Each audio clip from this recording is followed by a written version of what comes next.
Some movies don't wait to impress you halfway through. They slap you in the face from the very first frame.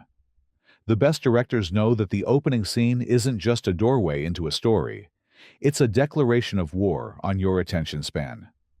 So let me ask, when was the last time a film hooked you instantly? Today, we're diving into 15 openings so daring, so unforgettable, they didn't just start the movie. They made cinema history. Sunset Boulevard, 1950. A dead man floating face down in a Hollywood swimming pool narrates his own story. That's how Billy Wilder decided to begin Sunset Boulevard. Forget gentle introductions or a slow build. Wilder went straight for the jugular. Joe Gillis, a washed-up screenwriter, tells us how he wound up face first in chlorinated water, and suddenly, you're not asking who killed him, but how the story spirals into this haunting finale. The technical achievement of that opening pool shot alone deserves applause. Wilder's crew placed a massive mirror at the bottom of the pool to capture Gillis's eerie perspective. It wasn't just a stunt, it was a visual metaphor. Hollywood loves to promise glamour, but here was a reflection of its cruelest reality, drowning its dreamers. And the narration? Revolutionary. A dead man talking about his own fate might sound absurd on paper, but Wilder knew it would break the rules in just the right way. The cynicism in Gillis's voice connected directly to audiences who already suspected Hollywood chewed people up and spat them out. That's why it still hits like a gut punch. The brilliance of this opening lies in its honesty. It tells you up front that this story doesn't end with champagne toasts and red carpets. It ends in tragedy. By starting with death, Wilder transformed the murder mystery genre and ensured Sunset Boulevard would be remembered as one of the boldest commentaries on fame ever filmed. Touch of Evil, 1958. Orson Welles didn't just craft an opening scene. He choreographed a dance between camera, chaos, and fate. The film begins with a bomb placed in the trunk of a car, and from there, Welles launches into one of cinema's most legendary tracking shots. For 3.5 minutes, the camera glides through a bustling border town, weaving around crowds, cars, and chatter, building unbearable suspense. Every beat had to sync with perfection. Extras hitting marks, cars pulling through at the exact second, a crane operator swooping the lens over buildings without missing a moment. Welles's insistence on realism meant sound wasn't neatly mixed. Instead, overlapping voices, street noise, and mariachi music collided into a wall of anxiety. That messy authenticity makes you feel like you're in the street, complicit in the chaos. The real genius? Welles tricks you into forgetting about the bomb. You're dazzled by the technical ballet, so when the explosion finally happens, it shocks you twice. First for the violence, and second, because you forgot you were watching a ticking time bomb. Studios hated it. Executives begged him to trim the shot. Worried audiences would be confused. Welles stood his ground. Today, directors like Scorsese and De Palma point to this as a turning point in filmmaking. It proved that opening scenes could be both technical marvels and storytelling powerhouses. What makes Touch of Evil unforgettable isn't just the explosion. It's that feeling of dread Welles weaves into every second. From the start, he teaches you that in this world, the ordinary can blow up without warning. Psycho, 1960. Alfred Hitchcock opened Psycho not with blood, not with screams, but with quiet deceit. A stark on-screen caption sets the tone. Phoenix, Arizona, Friday, December 11th, 2:43 p.m. It's cold, almost clinical, like a police report. Then the camera drifts across rooftops before pushing its way into a hotel room window, forcing us to watch a private moment we weren't invited to. This voyeuristic setup is deliberate. Hitchcock makes you complicit. You become the intruder, sneaking a look at Marion Crane's stolen afternoon with her lover, Sam Loomis. At first glance, it seems like a melodrama about love, money, and obstacles to marriage. But Hitchcock isn't building a romance. He's baiting a trap. When Marion later steals money, you assume you're watching a conventional crime story. Lovers, a theft, maybe a getaway gone wrong. Instead, Hitchcock pulls the rug from under the audience with a now legendary shower scene that ends Marion's story abruptly. But that brutal twist works only because the opening scene lulls us into believing this was her story. Critics praise the opening for its documentary-like realism. That timestamp and quiet tone made the film feel authentic, almost too real, which is exactly why the horror that follows is so devastating. Hitchcock weaponized normalcy. The brilliance of Psycho's opening is its misdirection. It doesn't scream horror at you. It whispers, "This is just another human story." And then, when the knife finally comes down later, you realize Hitchcock played you from the start. Lawrence of Arabia, 1962. Imagine going to a theater expecting sprawling desert epics, and instead, the film opens with a motorcycle crash on a quiet English road. That's exactly how David Lean chose to begin Lawrence of Arabia. No golden sands, no grand battles, just T.E. Lawrence's abrupt and unglamorous death. The crash happens quickly, almost without ceremony. No swelling music, no drawn-out dramatics. Just the harsh silence of a man losing control of his bike. From there, we cut to Lawrence's memorial service, where peers argue over who he really was, genius or fraud, hero or self-promoter. Before we've even seen his adventures, his legacy is already contested. That's the trick. By stripping Lawrence of his mythic aura right at the start, Lean forces us to question everything we're about to see. Are we watching the truth, or a legend crafted by memory? The opening sets up the central theme, the gap between the man and the myth. Technically, the crash was filmed with handheld cameras, lending it documentary-like realism. It feels raw, not romanticized, and that honesty shapes how we perceive Lawrence for the rest of the 4-hour epic. Instead of starting with glory, the film starts with mortality. It was a bold inversion of epic tradition. Most films begin with a hero's rise. Lean began with a hero's end. That's why Lawrence of Arabia stands as more than just a spectacle. It's a psychological puzzle about how legends are built. And it all starts with that quiet, deadly crash. The Maltese Falcon, 1941. John Huston knew the power of a good legend. That's why The Maltese Falcon opens not with Humphrey Bogart's hard-boiled detective, but with a historical crawl.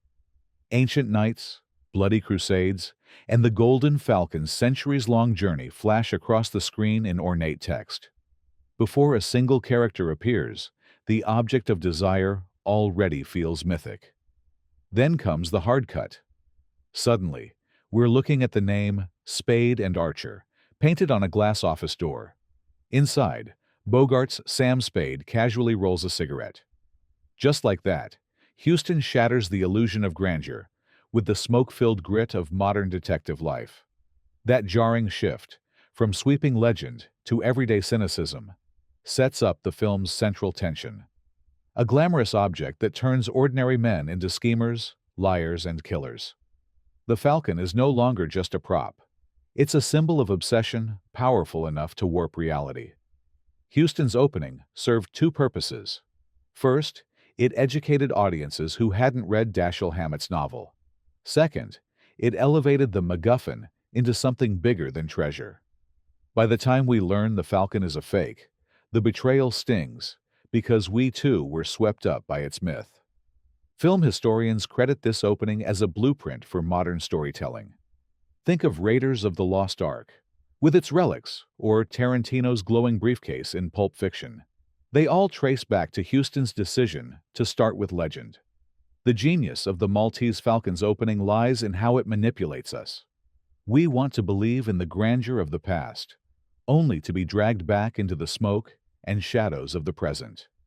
North by Northwest, 1959. Before Cary Grant runs across cornfields dodging crop dusters, North by Northwest already hooked audiences with a title sequence that felt alive. Designed by Saul Bass, The credits don't just appear on the screen. They move, darting and sliding across a bright green grid, like they're trying to escape capture. For 1959, this was groundbreaking. Bass pioneered kinetic typography here, turning letters into actors. Names didn't just sit still. They charged diagonally, shot upward, then vanished, forcing the audience to chase them. The grid behind the text created a subtle sense of paranoia, like being trapped in a puzzle with no way out. Then, in one of cinema's smoothest transitions, that grid dissolves into the glass windows of a Manhattan skyscraper. Suddenly, the credits weren't abstract art anymore. They were part of the real world. Alfred Hitchcock collaborated closely with Bass to make sure the precision of the graphics matched the meticulous plotting of the film. Every line, every shift was intentional, mirroring the theme of mistaken identity and relentless pursuit that drives the story. It wasn't just style for the sake of style. This sequence told you exactly what kind of movie you were in for. Sleek, modern, sophisticated, but constantly disorienting. No one had ever seen credits behave this way before. Designers from James Bond's Maurice Binder to modern prestige TV shows have borrowed from Bass's bold innovation. What makes this opening legendary is how it transforms something audiences once ignored, the credits, into a visual event. Right from the start, North by Northwest doesn't ask politely for your attention. It grabs it, shakes it, and tells you to pay attention, because danger is already in motion. The Third Man, 1949. Most noir films open with shadowy streets and ominous horns. The Third Man does the exact opposite. Instead of dark orchestration, audiences hear Anton Karas's zither, a bright, almost playful melody plucked on an instrument most viewers had never even seen. That jaunty tune skips along as narration explains Vienna's divided, black market-ridden state after World War II. At first, it feels like a mismatch. Why pair cheerful folk music with a city drowning in corruption? But that contrast is the secret weapon. The zither doesn't deny Vienna's decay, it mocks it, dancing over cynicism with a crooked smile. Director Carol Reed stumbled upon Karas playing in a wine garden and knew immediately that the sound of Vienna wasn't strings or brass. It was this strange, homespun instrument that could sound both innocent and sly. The result was more than just a background theme. The zither became a character, embodying the contradictions of post-war Europe, old-world charm masking grim opportunism. Critics at first dismissed it as too light for the subject matter, but audiences disagreed. Karas's Third Man theme became an international hit, topping charts and selling millions. The opening, with its offbeat score and sly narration, announces that this isn't a conventional noir. It's a story where corruption wears a smile, where danger lurks under cheerful facades. By daring to subvert expectations, Reed didn't just hook his audience. He redefined what noir could sound like. That's why this opening still resonates. It's proof that breaking the rules often creates the most enduring cinematic magic. Goldfinger, 1964. James Bond films are famous for flashy openings, but it was Goldfinger that perfected the formula. Before the credits even roll, Sean Connery's Bond is already in the middle of a mini-movie, sneaking into an enemy compound, setting off an explosion, and then, in one unforgettable flourish, stripping off a wetsuit to reveal a flawless tuxedo underneath. That image alone told you everything about Bond, a man equally comfortable blowing things up and sipping champagne. And then came the one-liner that sealed the deal. After electrocuting an assassin, Connery smirks and delivers, "Shocking. Positively shocking." It's pure Bond, deadly violence punctuated by dry wit. What makes this opening brilliant is that it's completely unrelated to the film's main plot. Director Guy Hamilton wanted the first scene to be its own self-contained adventure, a curtain raiser that established Bond's world before the story truly began. That gamble paid off. Audiences loved it so much that the standalone spectacle opening became a permanent part of the franchise. Technically, the wetsuit to tuxedo trick was tougher than it looked. The crew froze the wetsuit so it looked dry, then shot the tuxedo reveal in reverse to make the fabric fall perfectly. It was movie magic built on meticulous detail. Goldfinger's opener redefined what blockbuster audiences expect. It wasn't just about starting the story. It was about delivering fireworks right out of the gate. That DNA runs through every Bond film since, not to mention imitators like Mission Impossible. Simply put, Goldfinger didn't just open a movie. It opened an entire playbook for how to thrill an audience in 3 minutes flat. Dr. Strangelove, 1964. Only Stanley Kubrick could turn nuclear war into a twisted love story. The opening of Dr. Strangelove shows U.S. Air Force bombers mid-air refueling. On paper, it's routine military footage. On screen, it's anything but. Set to a dreamy romantic arrangement of When Johnny Comes Marching Home, the planes connect and separate in slow, deliberate movements. The imagery is strangely tender, almost like an embrace. It's absurd, it's surreal, and it's unmistakably mocking.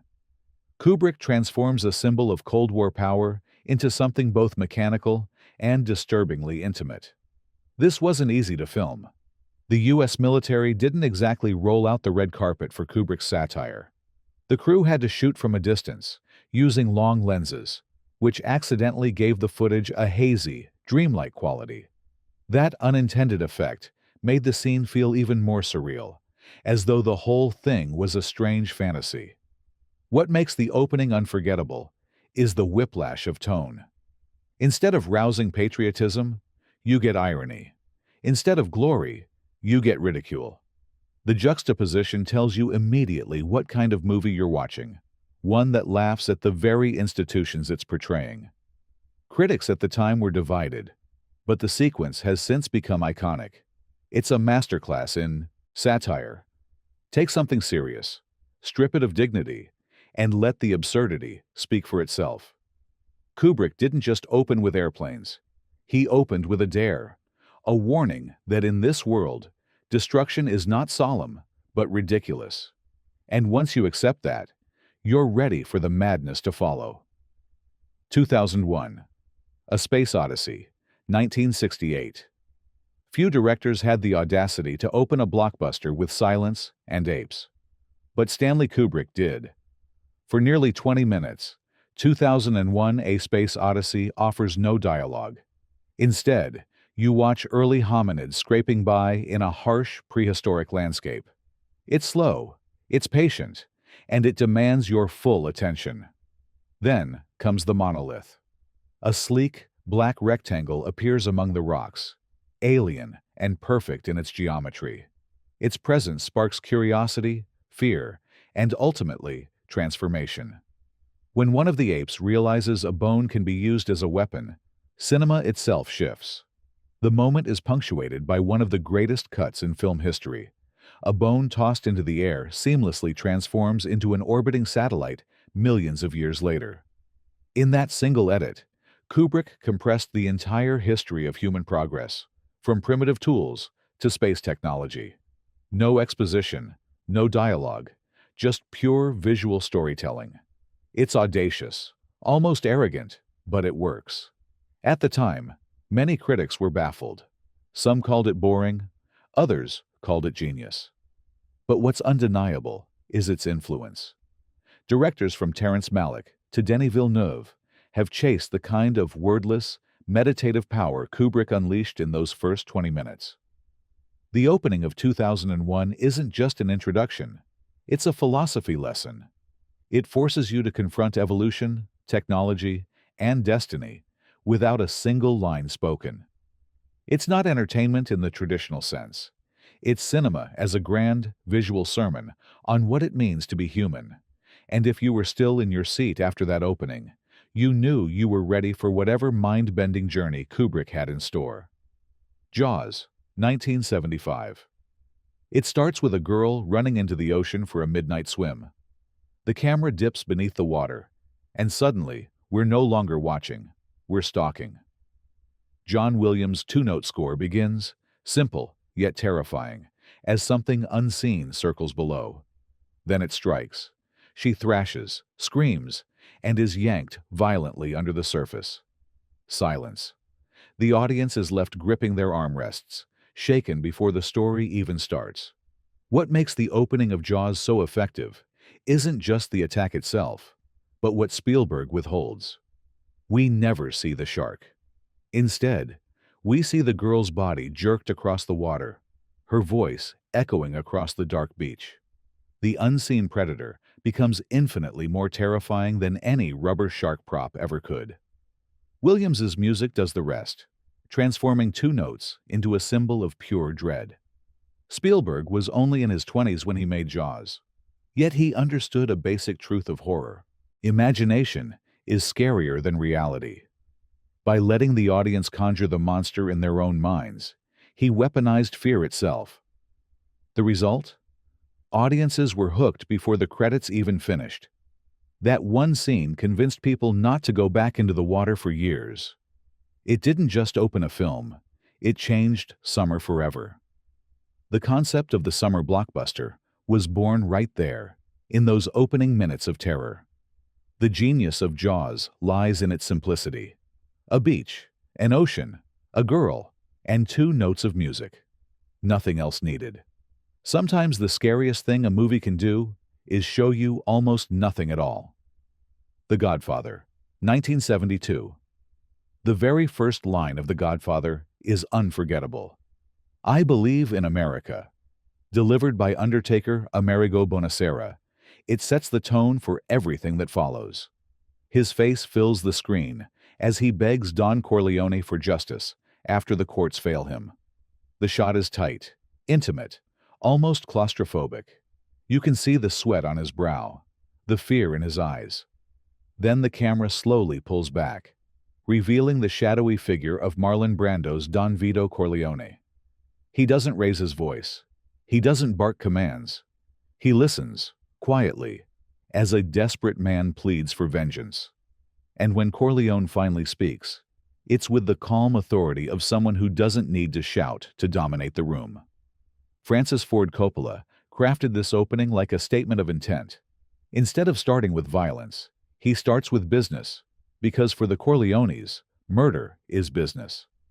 By making the first scene about favors, respect, and power dynamics, he sets the tone for a film less about gangsters with guns and more about a family empire run like royalty. Cinematographer Gordon Willis, nicknamed the Prince of Darkness, drenched the scene in shadow. Light falls only where it needs to, creating a world where morality itself seems murky. Audiences instantly understood this wasn't just another crime movie, it was Shakespeare in the underworld. The brilliance of this opening lies in its restraint. With just two men in a dark room, Coppola creates more tension and gravity than a dozen shootouts ever could. By the end of that first scene, viewers knew they weren't watching a gangster flick. They were watching a masterpiece. Star Wars, 1977. No film opening has ever blasted audiences into a new universe quite like Star Wars. First comes the now legendary text crawl, tilted against the stars, laying out a galactic civil war in pulpy detail. Then, silence breaks with a thunderous musical cue as John Williams' score explodes into full force. But the real jaw-dropper is the next image.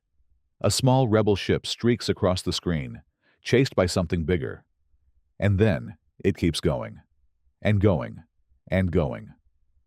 The massive Star Destroyer consumes the entire frame, dwarfing the rebel ship, and in that moment, audiences instantly understood the scale of George Lucas's galaxy. This wasn't a B-movie with cardboard sets. This was myth-making on an epic scale. Lucas deliberately shot the sequence to feel overwhelming.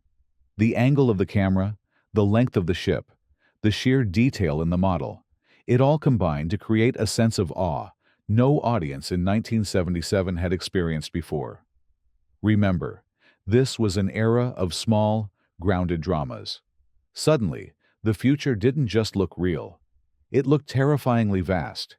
That opening battle was more than spectacle. It told a story in seconds. Rebels outmatched, empires unstoppable, and hope fragile but alive. Lucas gave us the stakes before a single character spoke a word. The opening of Star Wars wasn't just good, it was revolutionary. It announced a new era in filmmaking, where imagination had no ceiling, and adventure truly happened in galaxies far, far away. Apocalypse Now, 1979. Jungle trees sway gently in the breeze. Then, faintly, you hear it. The chop of helicopter blades. Suddenly, napalm erupts across the screen. The sky turns orange, and the doors, haunting the end, seeps in. This is how Francis Ford Coppola begins Apocalypse Now, with war as both spectacle and nightmare. The opening isn't straightforward action. It's a fever dream, blending Captain Willard's inner torment with the chaos of Vietnam. We see his face superimposed against the burning jungle, trapped in a hotel room, already unraveling before his mission even begins. The blades of the helicopters blur into the ceiling fan above his bed, linking his personal madness to the broader insanity of war. Coppola didn't want realism in this opening. He wanted hallucination. By layering music, sound effects, and surreal imagery, he creates a mood of dread and disorientation that carries through the entire film. You're not sure what's real, what's memory, or what's nightmare. And that's exactly the point. Audiences in 1979 were stunned. This wasn't a patriotic war film. It was a plunge into darkness, a descent into chaos right from the start. The opening told them this story wasn't about battles won or lost. It was about the destruction of the human soul. In just a few minutes, Coppola made Vietnam feel less like history and more like purgatory. And that's why the opening remains one of the most haunting in cinema history. Goodfellas, 1990. The first words of Goodfellas say it all. As far back as I can remember, I always wanted to be a gangster. Then, almost immediately, we're thrown into the trunk of a car. Inside lies a bloodied man, still alive, begging for mercy. Joe Pesci and Robert De Niro's characters finish the job brutally, and Ray Liotta's Henry Hill casually lights a cigarette as if nothing happened. It's shocking, it's violent, and it's oddly casual. Director Martin Scorsese knew exactly what he was doing. Instead of easing the audience into Henry's life, he dropped them straight into the brutality, then let Henry's smooth narration guide us through the madness. That contrast, horror on screen, calm explanation in voiceover, makes the opening unforgettable.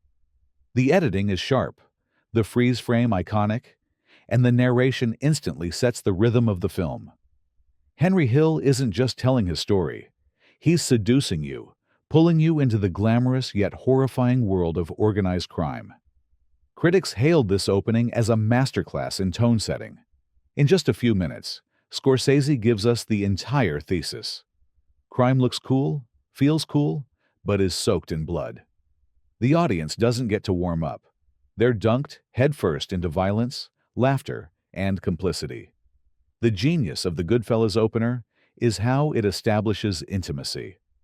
Henry talks to you like a friend sharing secrets. And before you know it, you're along for the ride, no matter how ugly it gets. There you have it. 15 openings that didn't just start movies, they burned themselves into cinematic history. From dead narrators in swimming pools to spaceships that stretched across the sky, these directors understood one thing. The first few minutes can make or break everything. So now it's your turn. Which opening scene grabbed you and never let go? Drop it in the comments, hit subscribe, and share this with a fellow movie buff. Because remember, in cinema, sometimes the first shot is the knockout punch.